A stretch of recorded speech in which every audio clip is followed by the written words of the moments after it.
దేవుని వాక్యంలో బైబిల్ గ్రంథంలో 66 పుస్తకాలు ఉంటే ప్రతి పుస్తకము దేవుని ఆత్మ ప్రేరేపణ ద్వారా రచించబడినది. దైవజనులు అనేక మంది దేవుని ప్రజలను దేవుడు ప్రేరేపించి ఆయన గ్రంథాన్ని వ్రాయిస్తే కొంతమంది భక్తులు ఈ 66 బుక్స్ని కంపోజ్ చేయడం జరిగింది, కంపైల్ చేశారు. వీటన్నిటిని కలిపి ద హోలీ బైబిల్, పరిశుద్ధ గ్రంథం అని కంపైల్ చేయడం జరిగింది. పాత నిబంధన గ్రంథంలో మనం గమనించినట్లయితే ప్రవక్తలు ప్రవచించిన గ్రంథాలు కొన్ని మనం చూస్తాము. వాటిలో ఈరోజు హబక్కూకు గ్రంథం 3వ అధ్యాయంలో నుండి కొన్ని వచనాలు మనం ధ్యానం చేసుకోబోతున్నాం. హబక్కూకు గ్రంథము 3వ అధ్యాయము 17వ వచనం నుండి అందరం కలిసి చదువుకుందాం. ప్రతి ఒక్కరు బైబిల్స్ తెరుద్దాం. హబక్కూకు గ్రంథము 3వ అధ్యాయము 17వ వచనం నుండి అందరం కలిసి దేవుని వాక్యాన్ని జాగ్రత్తగా గమనిస్తూ చదువుదాం. అంజూరపు చెట్లు పూయకుండినను, ద్రాక్ష చెట్లు ఫలింపకపోయినను, ఒలీవ చెట్లు కాపు లేక ఉండినను, చేనిలోని పైరు పంటకు రాకపోయినను, గొర్రెలు దొడ్డిలో లేకపోయినను, సాలలో పశువులు లేకపోయినను, నేను యెహోవా యందు ఆనందించెదను, నా రక్షణకర్త అయిన నా దేవుని యందు నేను సంతోషించెదను. 19వ వచనం కూడా అందరం కలిసి చదువుకుందాం. ప్రభువగు యెహోవాయే నాకు బలము, ఆయన నా కాళ్లను లేడి కాళ్ల వలె చేయును, ఉన్నత స్థలముల మీద ఆయన నన్ను నడవ చేయును. నెగటివ్ థింగ్స్, దురదృష్టకరమైన పరిస్థితులు, నిరుత్సాహకరమైన పరిస్థితులు, కష్టాలు అందరి జీవితాల్లో వస్తూ ఉంటాయి. కష్టాలలో భక్తులు ఎలా స్పందించారో, కష్టాలలో దేవుని ప్రజలు ఎలా రియాక్ట్ అయ్యారో చాలా విషయాలు బైబిల్ గ్రంథంలో ఆదికాండం నుండి మనం గమనిస్తూనే ఉంటాం. భక్తులకి కష్టాలు వస్తాయి. భక్తిహీనులకు ఎలా కష్టాలు వస్తాయో భక్తి పరులకు కూడా కష్టాలు వస్తాయి. దేవుని వెంబడించే వారికి కూడా కష్టాలు వస్తాయి. కష్టాలు వచ్చినప్పుడు వారు ఎలా స్పందించారు, బైబిల్ గ్రంథంలో అవన్నీ డిలీట్ చేయలేదండి. మనమైతే మన జీవిత పుస్తకాన్ని ఏమైనా రాసుకునే అవకాశం ఉంటే, మన జీవిత అనుభవాలు రాసుకునే ఆ అవకాశం ఏదైనా ఉంటే, ద బెస్ట్ థింగ్స్ అన్నీ రాసుకొని వర్స్ట్ థింగ్స్ అన్నీ మనం డిలీట్ చేసేస్తామేమో. చేదు జ్ఞాపకాలండి, కష్ట రోజులు, కష్టకాలాలు, వాటి గురించి నేను జ్ఞాపకం చేసుకోవడానికి ఇష్టపడట్లేదు, వాటిని గురించి ఎవరికి చెప్పడం నాకు ఇష్టం లేదు, వాటిని అసలు సమాజం ముందు పెట్టడం నాకు ఇష్టం లేదు. I would only like to show the best things in my life. నా జీవితంలో ఉన్న శ్రేష్టమైన విషయాలు మాత్రమే నేను ప్రజలకు చెప్పాలి, చూపించాలని అనుకుంటామేమో. కానీ బైబిల్ గ్రంథంలో ఆదికాండం నుండి ప్రకటన గ్రంథం వరకు గమనించినట్లయితే దేవుని ప్రజలకు, భక్తులకు, ప్రవక్తలకు వచ్చిన శ్రమలు, సమస్యలు అన్నీ వ్రాయబడ్డాయి. అండ్ మోస్ట్ ఇంపార్టెంట్లీ, శ్రమలు, సమస్యలు వచ్చినప్పుడు వారు ఎలా స్పందించారో కూడా వ్రాయబడింది. ఎందుకంటే వారిలో దైవికంగా సమస్యలకు స్పందించిన ఆ భక్తుల అనుభవాలు మనం చూసినప్పుడు మనం కూడా నేర్చుకోవడానికి, నాకు ఉన్నాయి కష్టాలు, నాకు ఉన్నాయి శ్రమలు, నాకు ఉన్నాయి అవమానాలు, నాకు ఉన్నాయి ఇబ్బందికరమైన పరిస్థితులు, కానీ దేవుని ప్రజలు ఎలా స్పందించారో, దైవజనులు ఎలా స్పందించారో, వాక్యంలో ఉన్న భక్తులు ఎలా స్పందించారో అవి నేర్చుకోవడం ద్వారా నేను ఇన్స్పైర్ అవుతాం. ఎందుకంటే శ్రమలు వచ్చినప్పుడు యూజువల్గా మానవ స్వభావం, హ్యూమన్ టెండెన్సీ ఏంటంటే వెంటనే కృంగిపోతాం, వెంటనే నీరు కారిపోతాం, వెంటనే నిరీక్షణ కోల్పోతాం, వెంటనే చచ్చిపోతే బాగుండు కదా, ఒకే పరిష్కారం, పర్మనెంట్ సొల్యూషన్ అని కొన్నిసార్లు నిరుత్సాహకరమైన ఆలోచనలు మన మనసును చుట్టుముడుతూ ఉంటాయి. కానీ భక్తులు అలా స్పందించలేదండి. హబక్కూకు గ్రంథం 3వ అధ్యాయంలో నేను అనుకుంటాను వర్స్ 17, 17వ వచనం మనం చదివిన వాక్య భాగం, he was in the most negative situations in his life. చాలా భయంకరమైన పరిస్థితులు, భయంకరమైన శ్రమలు అన్నీ రాశాడు. మళ్ళీ హబక్కూకు భక్తుడు ఇలా ఉన్నా, ఇవి లేకపోయినా, అవి లేకపోయినా, అవి లేకపోయినా, అవి లేకపోయినా.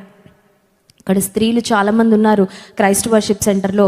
కూరగాయలు లేకపోయినా, చికెన్ మటన్ లేకపోయినా, ఉల్లిపాయలు లేకపోయినా, టమాటాలు లేకపోయినా, ఇంట్లో గ్యాస్ అయిపోయినా, కిచెన్ అంతా ఖాళీ అయిపోయినా అంటే ఎలా ఉంటుందండి?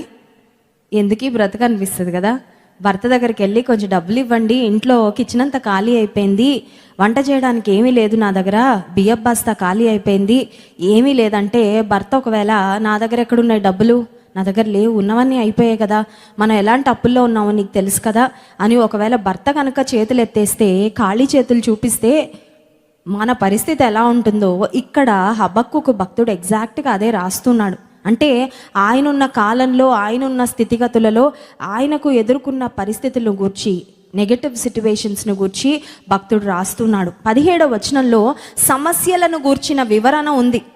సమస్యలు ఉన్నప్పుడు లేనట్లుగా ప్రవర్తించడం కరెక్ట్ కాదండి. కొంతమంది అంటారు సమస్యలు ఉన్నాయండి, మర్చిపోవడానికి తాగుతున్నాను. అది కాదు సొల్యూషన్. సమస్యలు ఉన్నా లేనట్టు నటించడం, లేనట్టుగా బిహేవ్ చేయడం, లేనట్టుగా ప్రజల ముందు ఒక మాస్క్ ధరించడం, అది కాదు. ఈ మధ్య ఏదో యాడ్ చూస్తున్నాను నేను టీవీలో, వార్తల మధ్యలో జెండు బామ్మ ఏదో యాడ్. అందులో ఒక ఆయన పెళ్లి జరుగుతుంటే ఒక మాస్క్ పెట్టుకున్నాడండి మొహానికి. ఆ మాస్క్ నవ్వుతున్న మాస్క్ అనమాట. తలనొప్పి వస్తున్నా పాపం మొహం అంతా రకరకాలుగా మారిపోతుంది, బాధ వస్తున్నా బంధువులందరి ముందు ఒక శుభ సందర్భంలో ఒక మంచి ఆనందకరమైన సమయంలో బాధ బయట పెట్టకూడదని ఒక మాస్క్ పట్టుకొని తిరిగేస్తున్నాడు. లాస్ట్కి ఎవరో అన్నారు, మాస్క్ ఎందుకు నాయనా, ఆ తలనొప్పికి ఆ బాధకి పరిష్కారం ఉందని ఏదో మందు ఇచ్చారు. సరే, చాలా బాగా చేశారు యాడ్ చాలా బాగా డిజైన్ చేశారు. చాలాసార్లు మనం కూడా లోపల చాలా బాధలు ఉంటాయి కానీ బయటకి మాత్రం 32 పళ్ళు బయట పెట్టేసి, అబ్బా నా అంత ఆనందంగా ఉన్న వాళ్ళు ఇంకెవ్వరూ లేరు ఈ ప్రపంచంలో, ఐఎమ్ ద హ్యాపీయెస్ట్ పర్సన్, రాజమండ్రిలో ఉన్న అత్యంత సంతోషమైన వ్యక్తి ఎవరంటే నేనే అన్నట్లుగా నటిస్తుంటాం. కానీ దేవుని వాక్యం అలా చెప్పడం లేదండి. సమస్యలు ఉంటే సమస్యలు ఉన్నాయి అని ఒప్పుకో, పర్వాలేదు. అయితే నీ సమస్యల మధ్యలో ఎలా ప్రవర్తించాలో, ఎలా స్పందించాలో నేర్చుకో. సమస్యలు నా మీదకి ఏం వస్తాయో నా కంట్రోల్లో ఉండవు. మన కంట్రోల్లో ఉంటాయండి. మన మీదకి వచ్చే సమస్యలు ఏవో కంట్రోల్ చేయగలిగిన శక్తి మనిషిగా మనకుంటే మనందరం సమస్యలన్నిటినీ ప్రక్కకి తోసేసి, సమస్యలు మన దగ్గరికి రాకుండా మన చుట్టూ ఒక వలయం వేసుకోనో ఒక గోడ కట్టుకొని ఉంటామేమో, కానీ అవకాశం లేదు. సమస్యలు మన మీదకి రాకుండా కంట్రోల్ చేసుకునే శక్తి ఏ ఒక్కరికి లేదు. కానీ సమస్యలు వచ్చినప్పుడు ఎలా స్పందిస్తామో అది మాత్రం మన చేతిలో ఉందా లేదా? We can not control the problems which come into our life, but we can definitely control our attitude in the midst of problems. సమస్యలు మన మీదకి వచ్చినప్పుడు విశ్వాసిగా నేను ఎలా స్పందిస్తానో నా స్పందన నా చేతిలో ఉంటుందా? నన్ను ఎవరైనా వచ్చి తిట్టచ్చండి, తిట్టడం నేను కంట్రోల్ చేయలేను. వాళ్ళ మూతికి వెళ్ళి ప్లాస్టర్ వేయగలనా, ఫెవికాల్ ఏమైనా అంటించగలనా? కొన్నిసార్లు చూడండి టీచర్స్ జిప్ చేసేసుకోండి మూతిని. మా పిల్లలు స్కూల్లో విన్నట్టున్నారు, జిప్ యువర్ లిప్స్ అంటారు. లిప్స్కి జిప్ వేసుకోవాలంట. ఏదో అంటారు కానీ వేసుకోవడానికి అవుతుందా? లేకపోతే కొన్నిసార్లు టీచర్లు కోపం వచ్చి నీ మూతికి స్టాప్లర్ కొట్టేస్తాను, కొట్టగలుగుతారా? కొడితే సెప్టిక్ అయిపోద్ది. చేస్తే అలాంటి పని జైల్లో వేస్తారు ఆ టీచర్ని. లేకపోతే ఫెవికాల్ వేసి అంటించేస్తామంటే చెప్తారేమో కోపంలో, కానీ చేయలేరు. నన్ను ఎవరో వచ్చి తిడుతున్నారు ఫర్ ఎగ్జాంపుల్, వాళ్ళ తిట్లని వాళ్ళు తిట్టకుండా నేను వాళ్ళని ఆపలేను, కానీ వాళ్ళ తిట్లకి నేను ఎలా స్పందిస్తానో అది నా కంట్రోల్లో ఉంది. అర్థమవుతుందా అండి? ఇక్కడ హబక్కుకు భక్తుడు హబక్కుకు గ్రంథం 3వ అధ్యాయంలో 17వ వచనంలో తన మీదకి వచ్చిన సమస్యలను గురించి వ్రాస్తూ 18వ వచనంలో ఆ సమస్యలలో భక్తుని యొక్క స్పందన ఏంటో కూడా వ్రాస్తున్నాడు. 17వ వచనం ఒకసారి చదువుకుందాం. అంజూరపు చెట్లు పూయకుండినను, ద్రాక్ష చెట్లు ఫలింపకపోయినను. తోటలున్న వాళ్ళకి అనుభవం బాగా తెలుస్తుంది. కాయలు కాసే చెట్లు, పూలు పూసే చెట్లు ఉంటే అసలు మొక్కలను నాటేదే ఒక కాయలు కాసే చెట్లను నాటారంటే కాయలు వస్తాయని కదండి, పండ్లు వస్తాయని, ఫలాలు వస్తాయి. ఒకవేళ వాళ్ళ రైతులు అయితే మంచి దిగుబడి వస్తుంది, లేకపోతే కష్టపడినందుకు ఇంత స్థలాన్ని కొని ఇన్ని మొక్కలు వేసి వీటికి ఎరువులు వేసి నీరు పోసి ఇంత కష్టపడినందుకు కాయలు వస్తాయి, పువ్వులు వస్తాయి, మేము చక్కగా ఆ కాయలు కోసుకొని తినచ్చు. కూరగాయలు పండించుకునే వాళ్ళైతే ఇంట్లో వాళ్ళకి మందులు వేయకుండా మంచి కూరగాయలు, హెల్దీ వెజిటబుల్స్తో మేము తినచ్చు. లేకపోతే ఒకవేళ కూరగాయల వ్యాపారం, పండ్ల వ్యాపారం చేసే వాళ్ళైతే ఆ మొక్కలను నాటాక అవి చెట్లు అయ్యాక కాసుకొని ఉంటారు.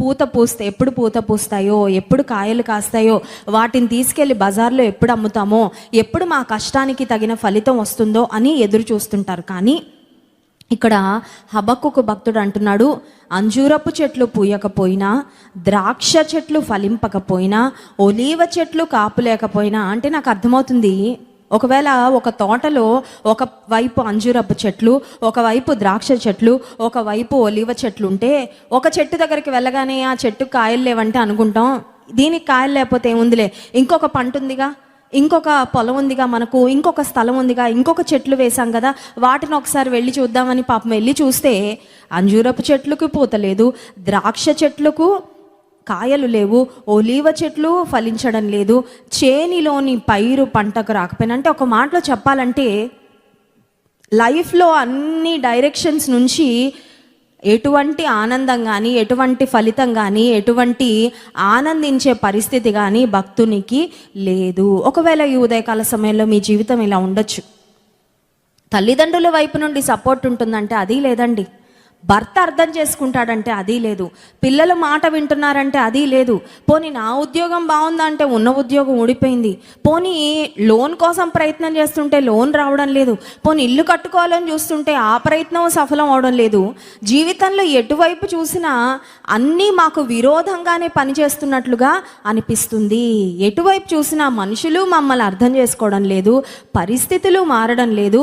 పోన్లే మిగతావన్నీ బాగాలేకపోయినా ఏదైనా ఒకటైనా బాగుందని చూసి ఆనందిద్దాం అనుకుంటే ఆనందించడానికి ఒక్క కారణం కూడా కనిపించడం లేదు. I don't have a single reason to be happy. సంతోషించడానికి ఒక్క కారణం కూడా లేదు. ఇప్పుడు పొలాలు చూసేశాడు, పంటలు చూసేశాడు, ఆఖరికి అనుకున్నాడు ఈ పొలాలు పంటలన్నీ వదిలేసి కనీసం పశు సంపద దగ్గరికైనా వద్దాము అని వస్తే గొర్రెలు దొడ్డిలో లేకపోయినా, శాలలో పశువులు లేకపోయినా, గొర్రెలకు ఒకవేళ ఏదైనా వ్యాధి వచ్చి ఉన్న గొర్రెలన్నీ చనిపోయాయి అనుకోండి, ఆ వ్యక్తికి ఎంత బాధ ఉంటుందండి. గొర్రెలు దొడ్డిలో లేవు. పోనీ అంతకుముందు పశు సంపద చాలా బాగుండేది, అవైనా ఉన్నాయి అనుకుంటే శాలలో కూడా పశువులు లేవు. అంటే ఒక మాటలో చెప్పాలంటే ఇంట్లో అంతా ఖాళీగా ఉంది, ఇంట్లో సమృద్ధి లేదు. ఇంట్లో సమృద్ధి లేకపోతే ఎంతమంది సంతోషంగా ఉండగలరు? కొంతమందికి దేవుడు 99 విషయాలు ఇచ్చి ఒక్కటి లేకపోతే ఆ 99 విషయాల గురించి ఆలోచించడం, వాటితో ఎలా పనులు చేసుకోవాలో ఆలోచించడం మానేసి లేని ఒక్కదాని కోసం ఏడవడం మనకు బాగా తెలుసు, అవునా కాదా? 99 విషయాలు ఉంటాయి. ఫ్రిడ్జ్ నిండా ఒకవేళ 6 రకాల కూరగాయలు ఉంటే లేని 7వ రకం కూరగాయ కోసం భర్తని పోరు పెడతాడు. వెళ్ళండి తాండి, ఇట్లా అసలు ఇల్లంతా ఖాళీగా ఉంది, అవునా కాదా? కొన్నిసార్లు యవనస్తులు ఉంటారు, బీరువా నిండా బట్టలు ఉంటాయి, నాకు బట్టలు లేవు అంటుంటారు. అంటే ఏ బట్టలు లేవంటే అసలు బట్టలు లేవని కాదు, కొత్త బట్టలు లేవన్నమాట. వాళ్ళు అనుకున్న లేటెస్ట్ ఫ్యాషన్ చిరిగిపోయిన జీన్స్ లేదనమాట. లేకపోతే ఏ సినిమా యాక్టరో వేసుకున్న ఏదో రకమైన లేటెస్ట్ ఫ్యాషన్ చీర, లేటెస్ట్ డిజైన్ చీర ఈవిడ దగ్గర లేదనమాట. అందుకని ఏడుపు. కానీ ఇక్కడ హబక్కుకు భక్తుడు అలాంటి పరిస్థితుల్లో లేడండి.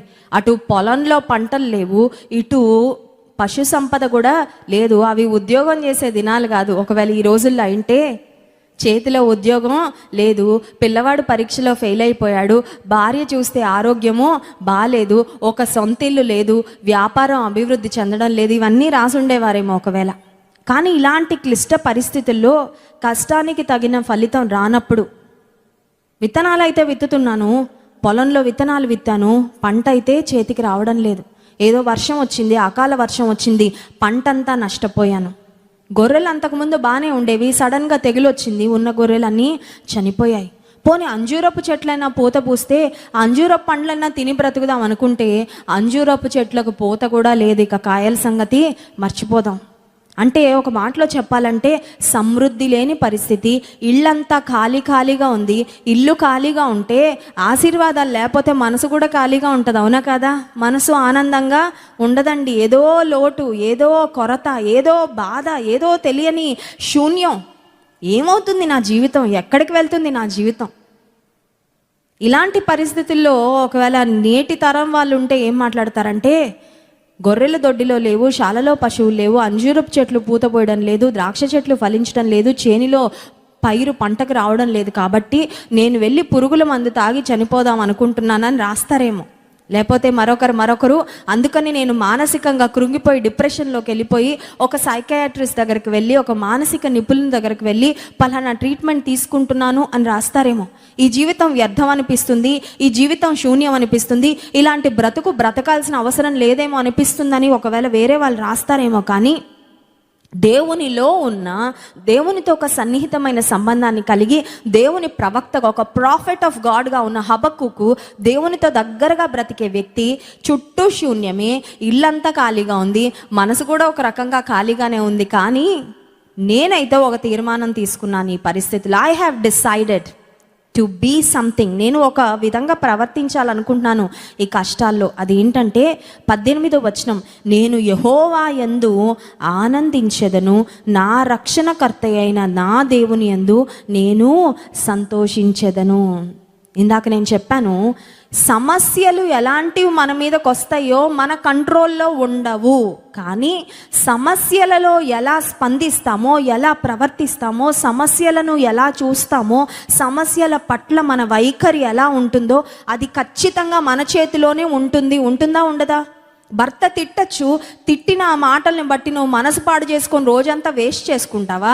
అవన్నీ ప్రక్కకి తోసేసి దేవునిలో ఆనందిస్తూ ప్రార్థనలో గడుపుతూ నీ కుటుంబాన్ని కట్టుకుంటూ ఆశీర్వాద పదంలో నీ జీవితాన్ని నడిపించుకుంటావు. నీ చేతిలో ఉంది.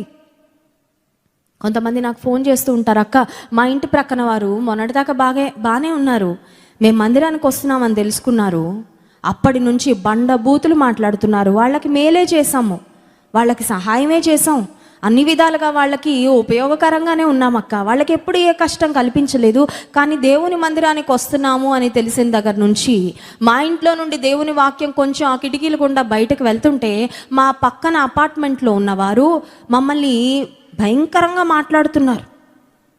వాళ్ళు ఎలా మాట్లాడుతున్నారో అది మనం కంట్రోల్ చేయలేమండి. అది వాళ్ళ విజ్ఞతకి వదిలేద్దాం. దేవుణ్ణి ద్వేషిస్తూ ఆ ద్వేషాన్ని మనుషుల మీద కూడా చూపిస్తున్నారంటే అది వాళ్ళ బుద్ధి, వాళ్ళ నీచ స్వభావం. అది దాని గురించి మనం పట్టించుకోవాల్సిన అవసరం లేదు. క్రైస్తవునిగా ఉన్నందుకు నీవు శ్రమ పడవలసి వస్తుందని యేసుప్రభు ముందే చెప్పారు వాక్యంలో. పర్వాలేదు, దేవుని కొరకు కొంత నిందను, కొంత అవమానాన్ని, కొన్ని తిట్లను అనుభవించే అవకాశం ఇచ్చావు ప్రభా, నీకు స్తోత్రం అని దేవుని స్తుతించు. హల్లెలూయా. దేవునిలో ఉన్నందుకు ఎప్పుడైనా శ్రమలు వస్తే నేనైతే దేవుని స్తుతిస్తాను. ఎందుకంటే నీలో ఉన్నందుకు ఆశీర్వాదాలు అనుభవించి చక్కగా సంతోషంగా సుభిక్షంగా ఉండడమే కాదయ్యా, నీ కోసం కొన్ని తిట్లు భరించే అవకాశం నాకు ఇచ్చావయ్యా, నిన్ను బట్టి తిట్లు భరించే అవకాశం ఇచ్చావు, నీకు స్తోత్రం అని దేవుని స్తుతిస్తాను. హల్లెలూయా. మన తప్పులు చేసేసి దానికి తిట్లు భరించి అమ్మో క్రైస్తవుడిని కాబట్టి తిట్లు భరిస్తున్నాను అనుకుంటే అది కరెక్ట్ కాదండి. తప్పులు చేసి, పొరపాట్లు చేసి, మిస్టేక్స్ చేసేసి దానికి తగిన శిక్ష అనుభవిస్తూ దేవుని బిడ్డగా శిక్ష అనుభవిస్తున్నానంటే అది కరెక్ట్ కాదు. కానీ దేవుని కొరకు బ్రతికినందుకు ఏదైనా శిక్ష పొందామంటే అది మహా గొప్ప భాగ్యము. హల్లెలూయా. ఇంటి ప్రక్కన వారు అలా మాట్లాడుతున్నారు, ఇలా మాట్లాడుతున్నారంటే వాళ్ళ విఘ్నతకు వదిలేద్దాము. ఆ మాటలు క్రీస్తు నిమిత్తం నువ్వు భరిస్తున్నావంటే ఆ పరిస్థితుల్లో నువ్వు బాధపడకూడదు, కానీ ఆనందించాలి, ప్రభువుని స్తుతించాలి. నువ్వు నా కొరకు ఎన్నో అవమానాలు పొందావయ్యా, నేను పొందాల్సిన శిక్ష నువ్వు పొందావు, నేను పొందవలసిన శ్రమ నువ్వు పొందావు, నీ పేరు పెట్టుకున్నందుకు కొన్ని తిట్లు నేను భరిస్తున్నానంటే ఏమీ పర్వాలేదయ్యా. శ్రమలు వచ్చినప్పుడు యేసయ్య మన కొరకు పడిన శ్రమను ఒక్కసారి జ్ఞాపకం చేసుకుంటే ఈ లోకంలో మనం పొందుతున్న ఏ శ్రమ కూడా దేవుని శ్రమ ముందు ఎన్నదగినది కాదు. హల్లెలూయా. నేను డెలివరీకి వెళ్ళక ముందు ఒక సహోదరి అంటే డెలివరీ అయిన వాళ్ళతో నేను మాట్లాడుతూ ఉండేదాన్ని. ఎందుకంటే మన జీవితంలో ఏదైనా ఒక అనుభవం గుండా వెళ్ళేటప్పుడు అదే అనుభవం గుండా వెళ్ళిన వేరే వాళ్ళతో మాట్లాడితే చాలా లెసన్స్ మనం నేర్చుకోవచ్చు, చాలా జ్ఞానం వస్తుంది. నేను డెలివరీకి వెళ్ళకముందు, అంతకుముందే డెలివరీ అయిన ఒక నాకంటే వయసులో పెద్ద సహోదరితో నేను మాట్లాడుతున్నాను. ఆమె చెప్తా ఉంది, నేను డెలివరీ సమయంలో ఆ నొప్పులు భరిస్తూ ఉన్నప్పుడు యేసు ప్రభు నా కొరకు శిలువ మీద పడిన ఆ శ్రమను జ్ఞాపకం చేసుకున్నానమ్మా, నాకు అసలు ఈ బాధ పెద్ద బాధగా అనిపించలేదు అని. నాకు కూడా ఆ మాట చాలా ఉపయోగపడిందండి. ఎందుకంటే ఒక స్త్రీ బిడ్డను కంటున్నప్పుడు పడే నొప్పి, బాధ చాలా మాటల్లో వర్ణించలేని బాధ. ఒకేసారి ఒక 10 ఎముకలు విరిగిపోతే ఎంత వేదన, ఎంత నొప్పి ఉంటుందో ఒక స్త్రీ కాన్పు అవుతున్నప్పుడు అంత బాధ భరిస్తుందని డాక్టర్స్ చెప్తూ ఉంటారు. అంత పెయిన్లో యేసయ్యా యేసయ్యా అని నేను శిలువ మీద ఉన్న యేసయ్యని జ్ఞాపకం చేసుకుంటుంటే నా బాధ నాకు పెద్ద బాధగా అనిపించలేదు. హల్లెలూయా. శ్రమలు రావచ్చు, సమస్య రావచ్చు, నొప్పి రావచ్చు, వేదన రావచ్చు, అనిర్వచనీయమైన బాధ అండి. ఈ బాధ ఎవరికి చెప్పుకోలేను, చెప్పినా అర్థం కాదు. నేను ఎంత నలిగిపోతున్నాను ఎవరికి తెలీదు, ఎవరికి తెలియకపోవచ్చు, కానీ ప్రభువుకు తెలుసు. నువ్వు శ్రమలో ఎలా ప్రవర్తిస్తున్నావో అది నీ విశ్వాసం యొక్క పరిమాణం ఏంటో బయట పెడుతుంది. హల్లెలూయా. మనిషిలో ఉన్న ఇమ్యూనిటీ ఎప్పుడు బయటకు వస్తుందంటే చుట్టూ వైరస్లు ఉన్నప్పుడు బయటకు వస్తుంది. నువ్వు చాలా తక్కువ ఇమ్యూనిటీ ఉందమ్మా, అందుకే ఊరికే వచ్చేస్తున్నాయి వ్యాధులు, రోగాలు. విశ్వాసం ఎంత ఉందో ఎప్పుడు బయటకు వస్తుందంటే విశ్వాసికి సమస్యలు వచ్చినప్పుడు బయటకు వస్తుంది. ఇక్కడ హబక్కుకు భక్తుడు మామూలు విశ్వాసంలో లేడండి, గట్టి విశ్వాసాన్ని కలిగి ఉన్నాడు. He had a very tough faith. సమస్యలు వచ్చినా చెదిరిపోని విశ్వాసం, స్థిరమైన విశ్వాసాన్ని కలిగి ఉన్నాడు. అందుకే అంటున్నాడు, ఏమీ లేకపోయినా ఇల్లంతా ఖాళీగా ఉన్నా, మనసంతా ఖాళీగా ఉన్నా, నిజానికైతే కృంగిపోవాలి, కానీ నేను యెహోవా యందు ఆనందించెదను, నా రక్షణకర్త అయిన దేవుని యందు నేను సంతోషించెదను. కీర్తన గ్రంథంలో 4వ కీర్తన 7వ వచనంలో ఒక వాక్యం రాయబడింది చూడండి. దేవుడు మనకిచ్చే సంతోషం ఎలాంటిదో, the Joy that God gives, దేవుడిచ్చే ఆనందము, సంతోషము ఎంత శ్రేష్టమైనదో 4వ కీర్తన 7వ వచనంలో చూస్తాం. వారి ధాన్య ద్రాక్షరసములు విస్తరించిన నాటి సంతోషము కంటే అధికమైన సంతోషము నీవు నా హృదయములో పుట్టించితివి. దేవుడు మన హృదయంలో ఏం పుట్టిస్తాడంట? సంతోషము పుట్టిస్తాడు. హల్లెలూయా. కావాలా సంతోషం? ఈ లోకంలో బ్రతికినంత కాలం ఏం కావాలండి మనిషికి? ఎంత బంగారం ఉన్నా బంగారం తింటారా? ఎన్ని బట్టలు ఉన్నా రోజుకి ఎన్ని జతలు కట్టుకుంటారు? బీరువాలో ఇన్ని ఉన్నాయండి, 10 చీరలు కట్టానంటే నేను ఇలా కనబడను, మునిగిపోతాను, అంతేనా? 10 ఇల్లులు ఉన్నాయండి మాకు, కానీ రోజుకి 10 ఇళ్లలో 10 ఇళ్ళకి తిరగడానికన్నా సమయం ఉంటుందా? 4 మంచాలు ఉన్నాయండి నాకని, ఒక చేయి ఒక మంచం మీద, ఇంకో చేయి ఇంకో మంచం మీద, ఒక కాలు మంచం మీద, ఇంకో కాలు ఇంకో మంచం మీద పెట్టుకొని గాలిలో పడుకుంటామా? ఎన్ని మంచాలున్నా పడుకునేది ఒక్క మంచం మీదే, ఎన్ని వస్త్రాలున్నా కట్టుకునేది ఒక జతే మనం వేసుకున్నప్పుడు. ఆ తర్వాత ఎంత ఆహారం ఉన్నా, ఇంట్లో పంచభక్ష పరమాన్నాలు ఉన్నాయని పెద్ద ప్లేట్ పెట్టుకొని అన్నీ పెట్టుకొని తినేసామంటే షుగర్ వచ్చేస్తుంది, అవునా కదా? ఎందుకంటే మితంగా తినాలంట. మితాహారము ఆరోగ్యకరం. ఉంది కదా అని కడుపులో వేసేస్తావు, పక్కన ఉంటుందని వేసేసామంటే ఆరోగ్య సమస్యలు. ఈ రోజుల్లో తిండి ఎక్కువ తినడం వల్ల సమస్యలు వస్తున్నాయి, కానీ తిండి తక్కువ ఏ సమస్యలు రావడం లేదు. ఇక్కడ భక్తుడు చెప్తున్నాడు 4వ కీర్తనలో, వారి ధాన్య ద్రాక్షరసములు విస్తరించిన నాటి సంతోషం కంటే. లోకస్తులు ఉద్యోగం రాగానే సంతోషిస్తారు, మనం కూడా సంతోషిస్తాం, సాక్ష్యం చెప్తాం, ఎస్. కానీ ఆ సంతోషం పర్మనెంట్ కాదు, అవునా కదా? ఉద్యోగం రాగానే సంతోషిస్తాం, ఆ ఉద్యోగంలో కష్టాలు మొదలుగానే మళ్ళీ బాధ వస్తుంది.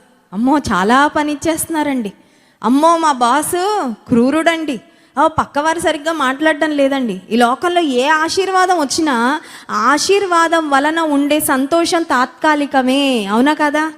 బిర్యానీ తింటే ఇక్కడ నుండి ఇక్కడికి వెళ్ళే వరకే ఉంటుంది సంతోషం, అవునా కదా? కడుపులోకి వెళ్ళెక్కడో ఉంటుంది ఆ సంతోషం, ఇక్కడ నుండి ఇక్కడికి వెళ్ళేదాకా ఉంటుంది, గొంతులో అక్కడ దిగే వరకే. ఈ నాలుక ఆ టేస్ట్ని ఎంజాయ్ చేసినంతసేపు ఉంటుంది సంతోషం, ఆ తర్వాత పోద్ది, అవునా కదా? ఏదైనా బ్యూటిఫుల్ ప్లేస్ చూడడానికి వెళ్ళాం, ప్రకృతి అందాలను, రమ్యమైన ప్రదేశాలను చూడడానికి వెళ్ళాం, చూసినంతసేపే, ఫోటోలు తీసుకున్నంతసేపే, మళ్ళీ ఇంటికి వచ్చాక ఉంటుందండి అదే. అక్కడ పొందుతాం అనుభూతి, ఆనందం, కానీ తర్వాత ఉండదు. కానీ యేసయ్య ఇచ్చే సంతోషం అలాంటిది కాదు. హల్లెలూయా. ఈ లోకం ఇచ్చే సంతోషం వచ్చి వెళ్ళిపోయే సంతోషం. ఏదన్నా ఒక మంచి పరిస్థితి జరగగానే సంతోషిస్తాం, ఆ తర్వాత మళ్ళీ సంతోషం ఆవిరైపోద్ది, ఎగిరిపోద్ది.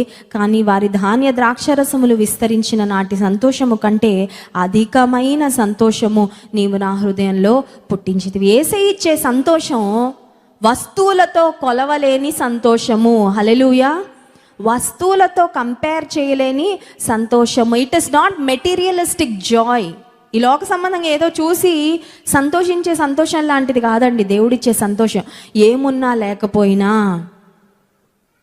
నా ఆశ భంగమైనా, even though my hope is deferred. సామెతల గ్రంథంలో ఒక మాట గమనిస్తాను చూడండి. సామెతల గ్రంథం 13వ అధ్యాయం 12వ వచనంలో, మనం నిరీక్షించినది జరగనప్పుడు మన పరిస్థితి ఎలా ఉంటుందో అక్కడ సొలొమోను రాజు చాలా చక్కగా వ్రాసాడు.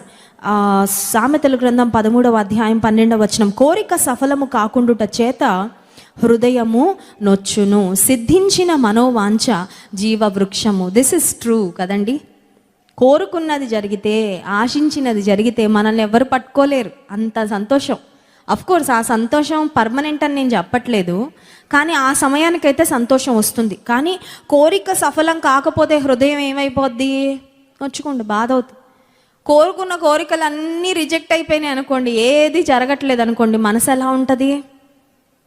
మొన్న ఒక సహోదరి ఫోన్ చేసి చెప్తుంది, నా తమ్ముడు ఒక అమ్మాయిని ప్రేమించాడక్క, పెళ్ళంతా సెటిల్ అయిపోయింది, పెళ్లి కార్డులు వేయించుకున్నాము, అన్ని అరేంజ్మెంట్స్ చేసుకున్నాము, మాటలు అయిపోయాయి, అన్నీ అయిపోయాయి.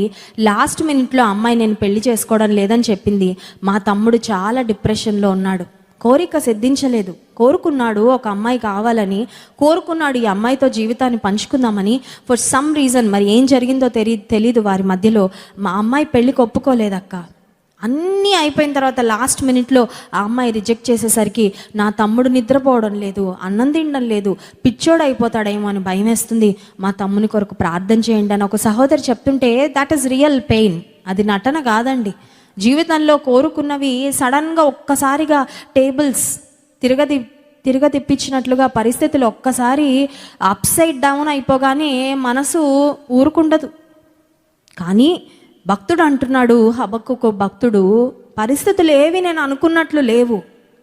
Things are not working for me but things are working against me. నాకు విరోధంగానే పనులు జరుగుతున్నాయి, నేను అనుకున్న దానికి వ్యతిరేకంగానే పరిస్థితులు ఉన్నాయి. కానీ నేను యెహోవా యందు ఆనందించెదను, నా రక్షణకర్త అయిన నా దేవుని యందు దేవుని బట్టి సంతోషిస్తాను, పరిస్థితులను బట్టి సంతోషించను. పరిస్థితులు అన్నీ బాగున్నప్పుడు సంతోషిద్దాం అనుకుంటే 10 పరిస్థితులు బాగుండొచ్చు, కానీ 11వ పరిస్థితి బాగాలేకపోతే నువ్వు పరిస్థితులను బట్టి ఆనందించడం నేర్చుకుంటే నువ్వు ఎప్పుడు బాధలోనే బ్రతుకుతావేమో, ఎప్పుడు నిరాశలోనే బ్రతుకుతావేమో. వారితో వీరితో పోల్చుకొని వారికి ఉన్నది లేదు, వీరికి ఉన్నది లేదు, వారి బ్రతుకులా నా జీవితం లేదు, వీరి బ్రతుకులా నా జీవితం లేదని నువ్వు బాధపడుతూ ఉంటావేమో. కొన్నిసార్లు సోషల్ మీడియాలో ఎక్కువసేపు ఉండి ఫేస్బుక్లో, ఇన్స్టాగ్రామ్లో, లేకపోతే వాట్సాప్లో వీళ్ళ స్టేటస్లు చూసి చాలామంది డిప్రెషన్లోకి వెళ్ళిపోతున్నారంటండి, తెలుసా? మనం అనుకుంటాం అందరి గురించి తెలుసుకొని కొంచెం మానసికమైన రిలాక్సేషన్, ఉల్లాసం పొందుకుంటామేమో అని. అమ్మో, వాడా రెస్టారెంట్కి వెళ్ళిపోయి చికెన్ బిర్యానీ తినేస్తున్నాడు, పలానా మా పిన్ని గారు వాళ్ళు పలానా ప్రదేశానికి వెళ్ళిపోయి ఎంజాయ్ చేసేస్తున్నారు, వాళ్ళ లైఫ్ అంత బాగుంది, వీళ్ళ లైఫ్ ఇంత బాగుందని అందరి గురించి తెలుసుకొని ఆఖరికి మనకి ఏమొస్తుందంటే డిప్రెషన్ వస్తుంది, కృంగుదల వస్తుంది. నా బ్రతికేంటి, మా వాళ్ళ సంగతి ఏంటి, నా జీవితం ఏంటి, నేను ఎలా వెళ్తున్నాను? దేవుని వాక్యం చెప్తుంది, మనుషులందరినీ చూస్తూ కూర్చుండు నువ్వు ఆనందిస్తామని చెప్పడం లేదు. దేవుని యందు ఆనందించు, దేవుని చూడు నువ్వు ముందు. Please start looking at God. మనుషుల్ని చూడడానికి సమయం ఎంత వ్యర్థిస్తున్నావో, వ్యర్థపరుచుకుంటున్నావో అదొక్కసారి డిలీట్ చేసుకొని, కట్ చేసుకొని, మోకాళ్ళేసి దేవునితో మాట్లాడడం నేర్చుకో, దేవునితో సహవాసం చేయడం నేర్చుకో, దేవుని వైపు చూడడం నేర్చుకో. వారు ఆయన తట్టు చూడగా వారికి వెలుగు కలిగెను, వారి ముఖములు ఎన్నడూ లజ్జింపలేదు. దేవుని వైపు చూసిన వాళ్ళని ఆయన ఎప్పుడు సిగ్గుపడనివ్వలేదు. హల్లెలూయా. నిన్ను సిగ్గుపడనివ్వడు, నిన్ను ఓడిపోనివ్వడు. హల్లెలూయా. ఓడిపోనివ్వడండి. ఇప్పుడు ఓడిపోయినట్లు ఉన్నావేమో, ఓడిపోనివ్వడు. ఎందుకంటే దేవుడు నీ పక్షంగా ఉండేవాడు. ఆఖరిగా ఒక్క వచనం మనం ధ్యానం చేసుకొని ముగించుకుందాం. 19వ వచనం, ప్రభువగు యెహోవాయే నాకు బలము, ఆయన నా కాళ్లను లేడి కాళ్ల వలె చేయును, ఉన్నత స్థలముల మీద ఆయన నన్ను నడువ చేయును. 17వ వచనంలో కష్టాలన్నీ వివరించాడు. ఎలాంటి అరమరిక లేకుండా, దాపరికం లేకుండా, దాచిపెట్టకుండా, ఏం బాలేదండి జీవితం అన్నాడు. 18వ వచనంలో అంటున్నాడు, ఏమీ బాలేకపోయినా యెహోవా యందు ఆనందిస్తాను, నా రక్షణకర్త అయిన దేవుని యందు సంతోషిస్తాను. ఆరోగ్యం బాలేదు, ఆర్థిక పరిస్థితి బాలేదు, కుటుంబంలో మనశ్శాంతి లేదు, ఏమీ బాలేకపోయినా దేవుని యందు ఆనందిస్తాను. ఎందుకు ఆనందిస్తానంటే దానికి కారణం 19వ వచనంలో చెప్తున్నాడు, ఆయన నా కాళ్లను లేడి కాళ్ల వలె చేయును, ఉన్నత స్థలముల మీద ఆయన నన్ను నడువ చేయును. జీవితంలో మనందరం ఏదో ఒక గురి గమ్యాన్ని కలిగి ఉంటాం. Aimless person. ఇంగ్లీష్లో ఒక ప్రావర్బ్ ఉందండి, if you aim at nothing you will definitely hit it అని. నీకు ఏ గురి గమ్యం లేకపోతే ఖచ్చితంగా చేరుకుంటామంట. దేన్నంటే గురి గమ్యం లేని బ్రతుకుని. అర్థమవుతుందండి? గురి గమ్యం ఉన్న వ్యక్తి ఎలా గురి చూసి కొడతాడో, గురి గమ్యం లేకుండా బ్రతికితే when you aim at nothing, ఏ గురి లేదండి, ఏ గమ్యం లేదండి. స్పిరిచువల్గా ఏమైనా గోల్స్ ఉన్నాయా? ఆధ్యాత్మికంగా దేవునిలో ఎదగాలని ఏమైనా గోల్స్ ఉన్నాయా? ఏం లేవండి, మందిరానికి వెళ్ళి వచ్చేస్తాం సరిపోద్ది. ఆర్థికంగా ఏమైనా గోల్స్ ఉన్నాయా? ఈ సంవత్సరంలో అప్పుల నుండి నేను బయటపడాలి, ఈ సంవత్సరంలో ఒక ఉద్యోగం సంపాదించా? ఏం లేవండి ఆర్థికంగా గోల్స్. ఏ నాటికి ఆనాడు కడుపు నింపుకుంటే చాలంటే అలాగే ఉంటుంది జీవితం. ఆరోగ్యపరంగా ఏమైనా గోల్స్ ఉన్నాయా? ఏం లేవండి. ఈ బాడీ పెరుగుతూ ఉంటే పెరగనిస్తాను, ఆ తర్వాత రోగాల మీద పడతా ఉంటే అన్ని అనుభవిస్తారంటే అలాగే ఉంటుంది. లేదండి, I want to stay healthy, I want to stay fit, I want to eat healthy. ఆరోగ్యకరమైన భోజనం తింటాను, సమయానికి తిందాం అనుకుంటున్నాను, వ్యర్థమైన చింతించడం మానేసి మానసిక ఆరోగ్యాన్ని, శారీరక ఆరోగ్యాన్ని మెరుగుపరుచుకోవాలనుకుంటున్నాను. ఎక్కువ సమయం నేను వ్యాయామం చేయాలనుకుంటున్నాను. ఆయిలీ ఫుడ్స్ తగ్గిద్దాం అనుకున్నాను. ఇలా కొన్ని గోల్స్ పెట్టుకుంటే ఖచ్చితంగా పెట్టుకున్న గోల్స్ రేపు రీచ్ అవ్వకపోయినా ఖచ్చితంగా రీచ్ అవుతాం. అర్థమవుతుందండి? ఇక్కడ భక్తుడైన హబక్కూకు చెప్తున్న మాట ఏంటంటే, ఆయన నా కాళ్లను లేడి కాళ్ళ వలె చేస్తాడు. These are words of hope. నిరీక్షణతో కూడిన మాటలు మాట్లాడుతున్నాడు. కష్టాలు అందరికి వస్తాయి, కానీ కష్టాలలో నిరీక్షణతో మాట్లాడుతున్నావా? నిరీక్షణతో నీ భవిష్యత్తును చూస్తున్నావా? నిరీక్షణ లేని వ్యక్తిగా ఉంటున్నావా అనే దాన్ని బట్టి నీ డెస్టినీ, నీ యొక్క గమ్యము ఆధారపడి ఉంటుంది. ఇక్కడ భక్తుడు అంటున్నాడు, ఇప్పుడు బాలేదు బ్రతుకు, ఇప్పుడు బాలేదు పరిస్థితి, కానీ నా కాళ్లను లేడి కాళ్ళ వల్లే చేసి నేను ఏ డెస్టినేషన్ కోరుకుంటున్నానో, నేను ఏ గురి కలుగున్నానో ఆ ఎత్తైన స్థలానికి దేవుడు నన్ను నడువ చేస్తాడు అనే నిరీక్షణతో నేను బ్రతుకుతున్నాను. హల్లెలూయా. దేవుని వాక్యంలో ఒక శ్రేష్టమైన వాగ్దానం ఏంటంటే, నీ ఆశ భంగము కానేరదు. హల్లెలూయా. Your hope will not be cut off. ఒక నిరీక్షణతో యేసే దగ్గరికి వెళ్ళి, ప్రభా ఈ నిరీక్షణతో బ్రతుకుతున్నానయ్యా, నేను ఇప్పుడైతే బాలేదు నా బ్రతుకు, కానీ నీ యందు నిరీక్షణతో బ్రతుకుతున్నాను, నువ్వు నా జీవితాన్ని ఇలా చేస్తావని నేను నమ్మి బ్రతుకుతున్నానంటే, ఓ పెన్ను తీసుకొని నీ నిరీక్షణతో కూడిన మాటలు దేవుడు ఇలా క్యాన్సిల్ చేసి వెళ్ళిపో అని పంపించడంట. నీ ఆశను భంగము కానివ్వకుండా, నీ ఆశను, నీ కోరికను సిద్ధింపచేసి నీ ఆలోచన యావత్తును దేవుడు సఫలపరుస్తాడు. అదే కాల సమయంలో ఉపవాస ప్రార్థనకు వచ్చిన మీరు ఎలాంటి పరిస్థితుల్లో వచ్చారో మాకు తెలియదండి. I do not no.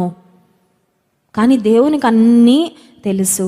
కష్టాలు ఉన్నాయి, కానీ నేను దేవుని యందు ఆనందిస్తా. ఏడుపు మొహం పెట్టుకొని బ్రతకను, నేను కృంగుదలలో బ్రతకను, ఎందుకు ఈ జీవితం అనుకుంటూ బ్రతకను, నన్ను చూసి 10 మందికి చనిపోవాలనిపించేలా బ్రతకను. నిరీక్షణ కలిగి బ్రతుకుతా, స్తుతిస్తూ బ్రతుకుతాను, దేవుని వైపు చూస్తూ బ్రతుకుతాను, ఆయనలో ఆనందిస్తూ బ్రతుకుతానని నీవు బ్రతకగలిగితే 37వ కీర్తన 4వ వచనంలో వ్రాయబడిన వాగ్దానము నీ పట్ల, నా పట్ల దేవుడు నెరవేరుస్తాడు. చూడండి, 37వ కీర్తన 4వ వచనం, సామ్స్ చాప్టర్ 37 వర్స్ 4.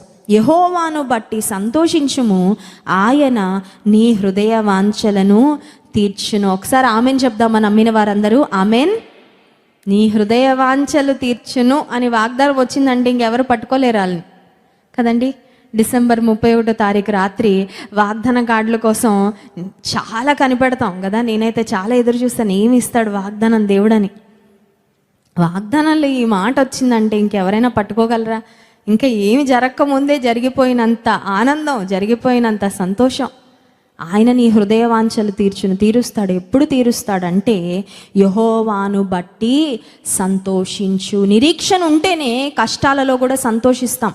యెహోవాయే, ప్రభువగు యెహోవాయే నాకు గల బలము అని హబక్కూకు భక్తుడు చెప్పినట్లుగా, నా బలహీనతలను చూసి, నా నిరుత్సాహకరమైన పరిస్థితులను చూసి, నా కష్టాలను చూసి నేను నిరాశపడను, కానీ యెహోవా నా బలముగా నేను చేసుకొని యెహోవా యందు ఆనందిస్తాను అని ఆయన వైపు చూడగలిగితే దేవుడు గొప్ప కార్యాలు మన జీవితంలో జరిగిస్తాడు. ఈ ఉదయకాల సమయంలో ఏ మనవులు, ఏ ఆశలు, ఏ అవసరతలు, ఏ కష్టాలున్నా కష్టాలన్నిటి నుండి గట్టెక్కించే దేవుడు మన పక్షంగా ఉన్నాడు. హల్లెలూయా. చిన్న ప్రార్థన చేసుకుందాం. పరిశుద్ధుడా, మహోన్నతుడానికి స్తోత్రాలు. హబక్కూకు గ్రంథంలో నుండి శ్రేష్టమైన నీ మాటలు మీరు మాకు అనుగ్రహించినందుకు వందనాలయ్యా. ప్రభువగు యెహోవా నా బలము, ఆయన నా కాళ్లను లేడి కాళ్ల వలె చేసి ఎత్తైన స్థలముల్లో నడువ చేస్తాడన్న వాగ్దానము ఈ బిడ్డలందరి పట్ల దేవా మీరు నెరవేర్చండి. నువ్వు వాగ్దానం ఇచ్చి నెరవేర్చే దేవుడో కనుక వందనాలయ్యా. మాట తప్పని దేవుడో కనుక స్తోత్రాలు. నిరీక్షణ కలిగి మేము బ్రతుకున్నట్లు, నిరీక్షణ ప్రజలముగా ప్రభువా మేము జీవించినట్లు సహాయం చేయండి.